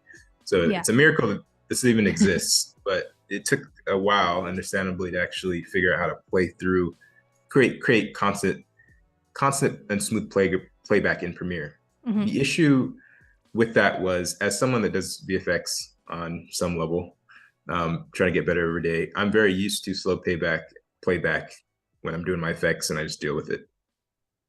With an amateur or a client that you've given a MOGRT to use, because obviously you can't give them an After Effects file, they don't know what they're doing. People that are more maybe amateur, they're just used to smooth playback, because usually their video editing just clips. They have strong enough computers. And so you give them a MOGRT and they're like, oh my gosh, they're complaining, and it's a crazy, it's a horrible user experience in their opinion. They're perceiving it as that. Well, in this new After Effects update, I believe, what's it called? The technical, there's like multi-thread rendering or something like that. Something's Basically, going on. something is going on that is making MOGRTs 2 times as fast, and it's amazing. And it's been really amazing to finally get into MOGRTs and have a great experience this month. It's a life-changing. I have a whole ideas as far as how MOGRTs could even save poverty, but I won't get into that. Wow, bold statement here. Josh, before you go on, I want to remind those tuning in, if you have questions for Josh on audio editing, on jump cuts, on adjustment layers, we've gone over so much. Drop it in the chat, whether you're watching from YouTube or you're watching on Behance, drop your questions in the chat. We have about 26 more minutes left here with Josh, so I want to make sure that you guys get your questions answered and learn as much as you can from Josh, because clearly he's got so much wisdom, audience retention. There's so much happening in the stream. So Josh, go on with your MOGRTs. But I just wanted to make sure everyone got their questions in. Is it pronounced? I think when we were doing a video with Adobe and Epidemic Sound a few months ago, I had to actually I was saying it wrong. I had to reshoot all of it. I say MOGRTs, but is it actually MOGRTs? I forgot what. You know what? I don't know. I'm not going to be go back to the video. I think that MOGRTs is the correct way. But that's more power to you, Josh. If you want to say it another way, I'm not gonna police you. But you guys know what I mean. Yeah, I'm using MOGRTs. MOGRTs. Yeah. Okay. So let's start, guys. So what we're gonna do is let's just close this essential sound panel for now. Let's go over to Window. Go over to Essential Graphics. Okay. And then let's go over to some of these MOGRTs that I've made a ton of them. But it's actually funny. My business partner absolutely hates the way this looks. So I'm okay with some criticism here. But I made these as, let me bring him in first and I'll show you. Okay. So when you're viewing a music video, like an example video, it's usually full screen. It's great. It's fine. Yeah. But I was like, all right, I want to add some branding to the series. And I also want to potentially zoom in. Add a little bit of in the video. Well, I'll show you what I mean first. So basically, I have this MOGRT. I have just this is just the same footage I use in all my MOGRTs. Placeholder. I go along on a glide for the hell of it. I'll bring a different. All right. Okay. So this is the way I do. This is called media replacement MOGRTs. This is kind of a new thing too, as of I think this year, where you can actually replace media in MOGRTs rather than just have it be like a text thing.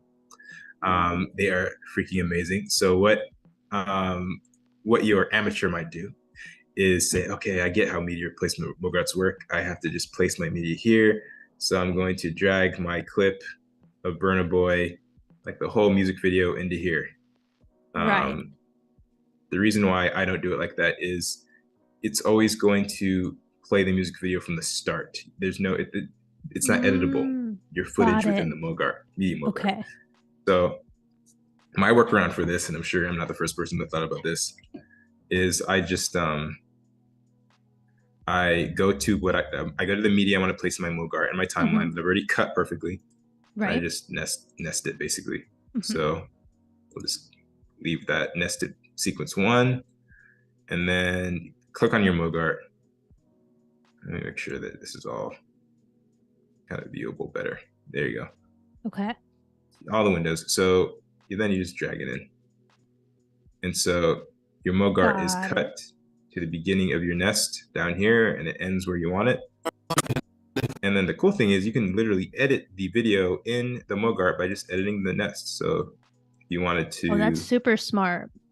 Punch in, which I don't want to. You could do that. It'll change in real time. And it's perfect. This wouldn't be possible if you hadn't nested it. Got So it. undo So that. that's a frustration someone could face, right? If they drag just that full video clip into that MOGRT without nesting it, then you can't actually manipulate that video clip within the MOGRT. So this is super smart, and nesting it takes a click. 2 seconds, yeah. Yeah. Cool. So I usually keep my nested clip just underneath my MOGRT just so I can Visually see what reminder. And I can edit it too, Mm-hmm. But I could just delete it and I'll always have access to it in here if I wanted to edit it. Okay. Because it's a nested sequence. Mm-hmm. It'll always be present. Okay, so we're gonna undo that. So let's see. Let's render this out just because we can. Have you saved? Ooh, I haven't.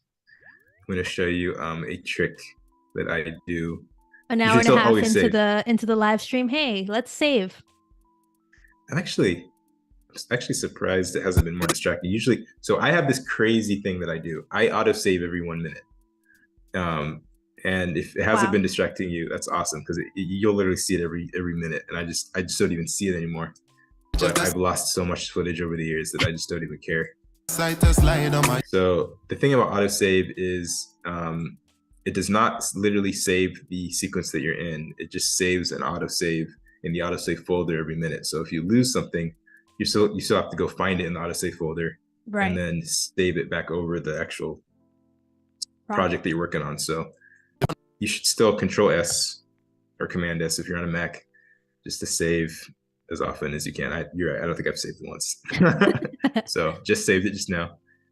Okay, so you can see what this MOGRT did. It just basically real life. I might just decide to slide on my enemies. I go along on a glide for adds a little bit of branding. Yeah. I don't think it really tricks the YouTube algorithm at this point anymore. It's still gonna see it as a music video, but that might have been an original reason you may have done something like this. and vibe when I'm stepping in. If a nigga ain't right, I'm correct. This is what I do too. My business partner again hates this specific. He's out. It's always you're calling yourself out here. Yes, I am. One thing to think about is your person watching this on your mobile device or on the computer. So if you make this too shrunken, it's going to be hard to see it on your phone. Mm-hmm. What am I doing here? So you added that slow zoom adjustment layer from before onto this MOGRT. Okay, I'm following. And it may be a little bit too much. I'm weakening it a little bit, so it's not zooming quite as much. I just decide to slide on my enemies. I go along on a glide for the hell of it. Cool. I think it's a little dynamic little. A little something. Different vibe when I'm stepping in. If a nigga ain't right, I'm correcting it. Everybody pretty much becomes full screen by the end of that zoom too. So yeah. Know for sure. For real life, we wanted it to feel real. We wanted it to feel really, I guess, visceral in a sense. Okay, so here's something. Yeah, we have a few more minutes. So I'm going to be able to show you this. So we have pretty much cut this A roll, I think, to how we like it. So right? for a lot of the narrative, it's handheld. Cool. So what we're going to do is we're going to nest this A roll. Okay. Yeah, nested sequence 2. It's a good name. We're going to drag it down here. And now we're going to bring in another MOGRT that I made a while back. It's all perfect. Right. I was wondering why we were nesting it. So for a MOGRT, got it. Yes, exactly. So yes, thank you. So what I'm going to do is, before I nest it though, I'm going to listen to what he's saying and I want to apply the B-roll that he's talking about on top. Because I actually have a MOGRT that incorporates that has two inputs. You'll be able to put 2 sources of media into it. So for real life, we wanted it to feel real. We wanted it to feel really, I guess, visceral in a sense. So for a lot of the narrative, it's handheld, but it's talking about handheld movement right here. So let's go to real life. And let's go look for some handheld shots. Oh, sorry, the scrubbing's on. Let's just mute. That didn't. Sorry, I muted my computer. You guys probably still heard that. I'm like, it's perfect now. I'm like, okay. All right, so this is what we're gonna do. There's a way to take scrubbing out, but we'll just do this the amateur way, and I just took the drag video only, dragging in the timeline. For the sake of the stream here. Yeah. I'm going to set the frame size. Let's look for some cool audio, some cool handheld shots. That's not handheld.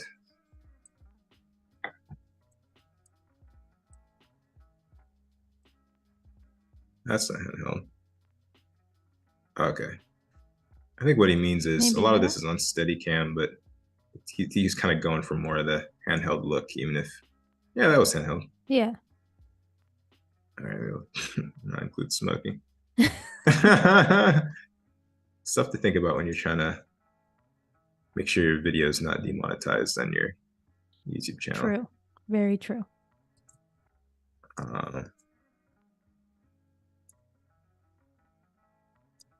So right now, Josh is trying to look for some handheld footage that could be used as B-roll for when the A-roll says and mentions using handheld cameras. So that's what we're digging for right now in this footage here. Yeah. You found it? Or we're pretending?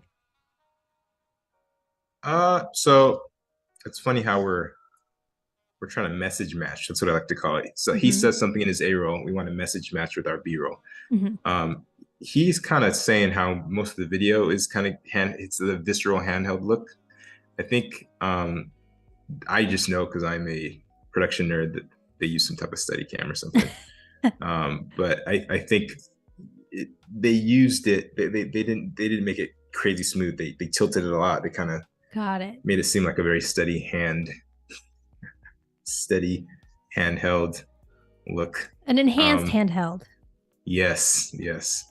So maybe that's what he's talking about. So for now, we're just gonna put this in here, and we'll readdress it later if we need to.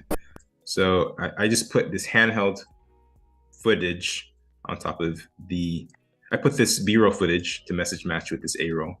I'm going to nest this And the A-roll B-roll right now is nested as well. Yes, A-roll is nested. Now the B-roll is nested. So I pretty much have this synced up. So real life, we wanted it to feel real. We wanted it to feel real held, but A-roll is underneath. You can hear it. Yeah, we ran a 2-camera setup. But I want to see both at the same time. I want to see him talking as I see this B-roll going. So you have a MOGRT for that. And as you may imagine, it is literally on that same beautiful sand background that my lovely business partner is not the biggest fan of, but we're going to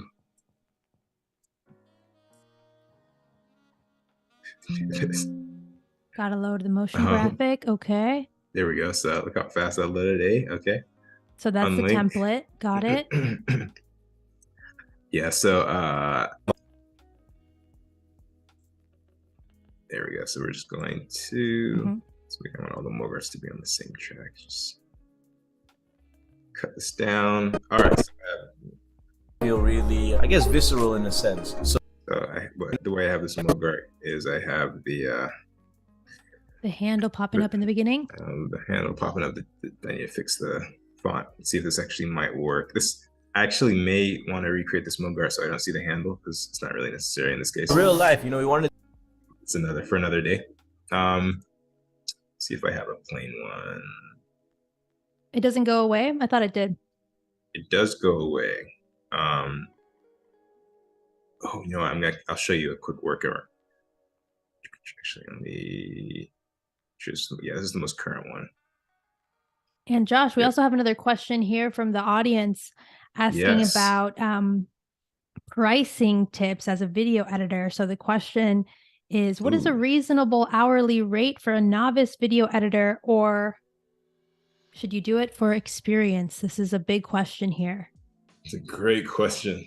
Great question. So I say this: do everything for experience until you have a reel that's able to command the prices that you deserve. It's worth your time. That's what I did. Free stuff for a while, and this is years ago at this point. But the point is, you want a reel that's going to. So you want a reel that's applicable to the market you're trying to target. You have an example in mind? Maybe like a TikTok, a real estate. Okay, like real estate. Yes. Real estate videography. If you want to edit for YouTube, I guess, yeah, like the YouTube explainer reel.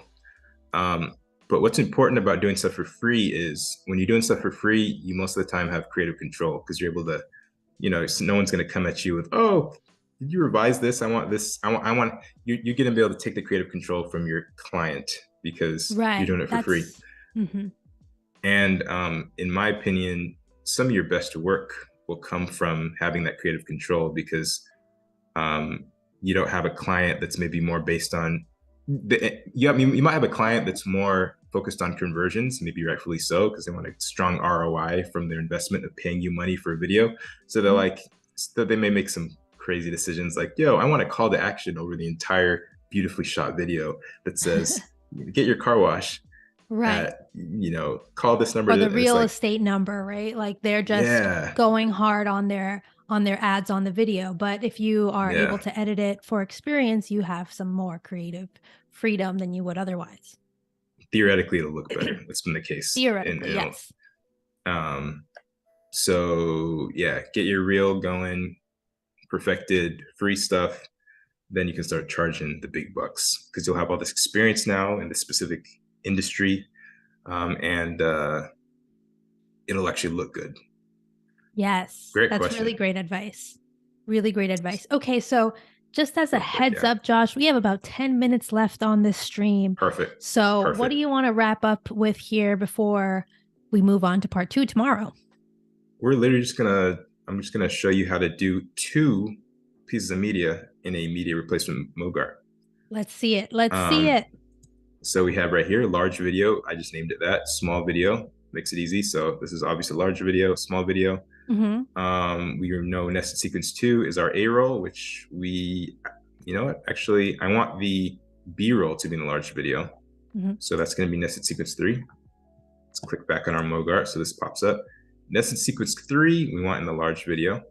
Okay. And in the small video, I guess we want nested sequence 2. All right. There we go. And in this thing, let's just take it out for now. You can put his handle there, since that way maybe those listening, we've been listening to the video, they might want to scope it out. Why not? Good point. Midgie, Libby. There you go. For all those who have been into this video, go check it out. Now we have a handle up on the screen. Let's change this font to something better. And this is the cool thing about using MOGRTs, right? You have these properties that are adjustable without having to create totally new graphics and add layers and all these kinds of things. And even in the MOGRT, you can preset these properties so that every time that you use it, you don't even have to change it. Or you could, right? Like it's completely up to you per video what you decide to do. So I love using these MOGRTs, and I think they really are a game changer in terms of workflow and getting a little bit of branding in without being cumbersome. Preach. Totally agree. I'm going to be a little bit less specific on my font for now. So we don't have a lot of time. No. Okay. You're seeing real-time decision making here. Real-time decision making. But hey, this is what you call decision fatigue. So many options, so many wonderful options. All right, that's fine. That's true. Okay, cool, guys. So let's just play through this real quick. Sequence render into out. Just so you get a nice smooth playback here, everyone. Yes. I love seeing how you have so many different versions of the same MOGRT, right? Like you made them and you just made all sorts just for different cases. All right, let's see. Yes. All right, let's take a look at this. correcting it. Everybody know for For sure. real life, you know, we wanted it to feel real, we wanted it to feel really, I guess, visceral in a sense. So for a lot of the narrative, it's handheld, but a lot of the performance sequences are steady cam. We ran a 2-camera setup all day, and it was an excellent. I look at most of your visuals in your portfolio. Cool, pretty good, right? Cool. Yeah. So how about this? How about we just end today by playing through everything that we've done today? And Wait, one see second. if we... I have a Oh, question. yeah. Yes. What about that in that last MOGRT you just applied? Can you center him since you have a nested sequence? Can I center him right here? A little bit more, right? Because he's a little off to the right. Oh, good point. Yes. I just want to show off how this nested sequence feature allows you to kind of do these little tweaks. Oh, genius. Okay. You know what? Thank you. That's so good. So like, okay, so we're in this nested sequence and I'm like, oh, this is going to be good for someone in the comments, in the chat. 10 points if you know where I'm going. So how can I nest him all at once? Because I have like multiple clips in this nested sequence. Drum roll, please. The beloved adjustment layer. Oh, nice. We're going back. We're going to put transform back here. And we're going to go to effects controls. And we're going to just, I think it's this way you want. Yeah, this way, maybe, yeah. Okay, so let's see how that works. I think that worked a little bit. Yep. Maybe like 2 frames more.